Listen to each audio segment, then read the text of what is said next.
Peace and blessings, y'all. In this corner, boxing 24. Good evening, good evening. How's everyone doing this evening? Hope everybody's doing pretty good. I'm doing pretty good on this side. As always, God is great, God is good, and I can't complain.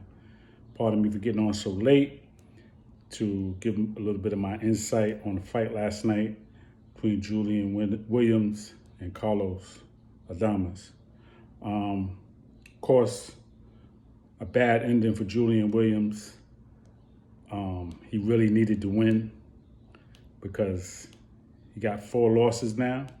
He had 3 losses before the fight and 2 losses in 2020 and 2021. And he got a win last year against Manzilla, who was 18-12. So that, no disrespect to the other fighter, but that wasn't really a win that you really count. But it's on his record as a win.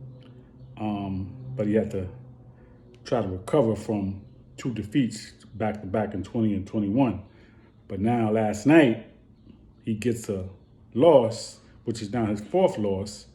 And after the fight, when Breadman, his trainer, was talking about the early stoppage and protesting the early stoppage, which he protested it as soon as it happened, he was saying that this could be his last fight. Why? Because he got 4 losses now.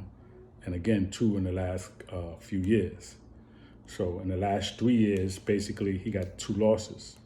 So that's why he said that.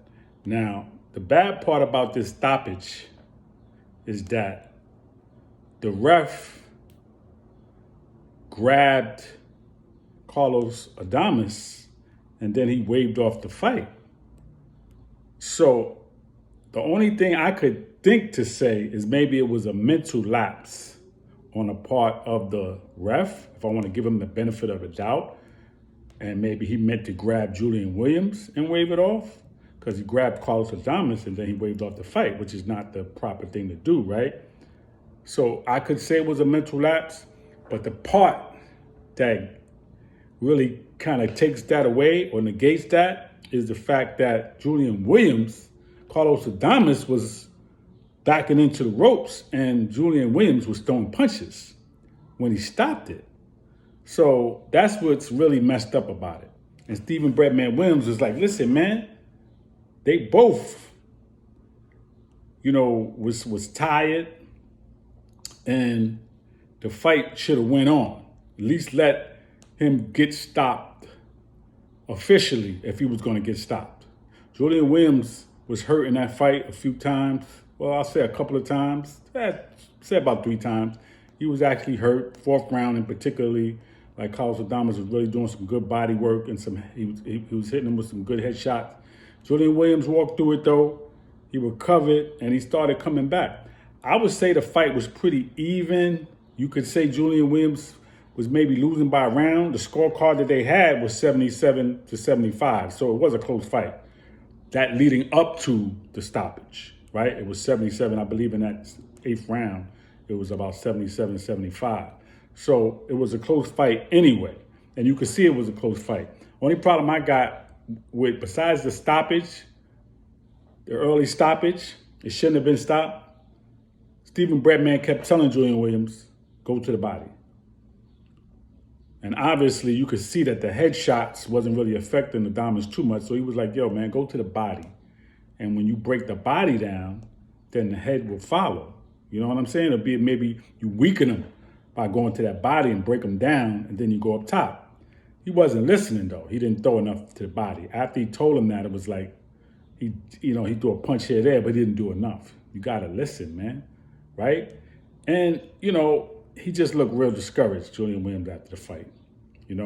But his trainer, he definitely was protesting that stoppage.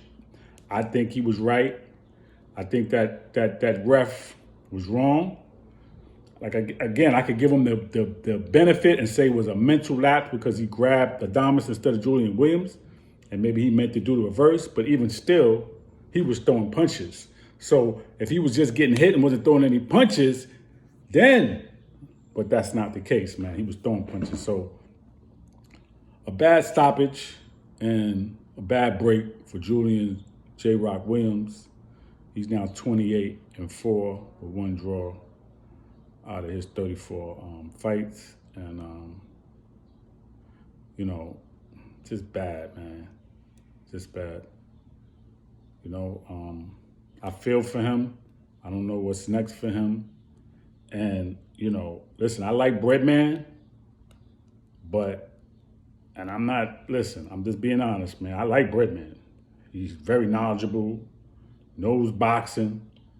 But what I don't like is Julian Williams, man. If he's going to continue, man, he got to tighten up on his defense. He had some moments where he made Adames miss and he blocked here or there. But for the most part, he was getting hit with a lot of headshots, man. And he bruises easily. If he's going to continue, man, he's going to have to tighten up on that defense. They got to get better. Defense first, okay? I don't know what they do in the gym. I don't know what they don't do, but I know what I see. And defense is not number one for Julian Williams, and it don't look good, okay? Again, he bruises very easily. He had cuts on both sides of his face, under his eye. That don't look good. And he took a lot of headshots, and he was hurt in that fight more than once. You got to tighten up, bro, if you're going to continue, okay? But no, Adames is not no boogeyman. He's not nobody that somebody should be afraid of. He's not going to run through nobody at 154. He's not going to beat Charlo. After Charlo beats Tim Tszyu, he could not run through, but he could beat Adames. Okay? You beat him to the body. You go to his body, then you go up top. You keep a nice jab on him. He does counter, so double up the jab. Throw the right. But you definitely can beat him. He's definitely beatable. He's not no boogeyman. He's not no feared fighter. Nobody's running from him. So, unfortunately, Julian Williams had to take that L. Let's see what happens going forward. And that's all I really got right now. Peace and blessings, y'all, in this corner boxing 24. Please subscribe to the page. Please leave a comment. Let me know how you feel. Everybody enjoy the rest of your evening. Peace.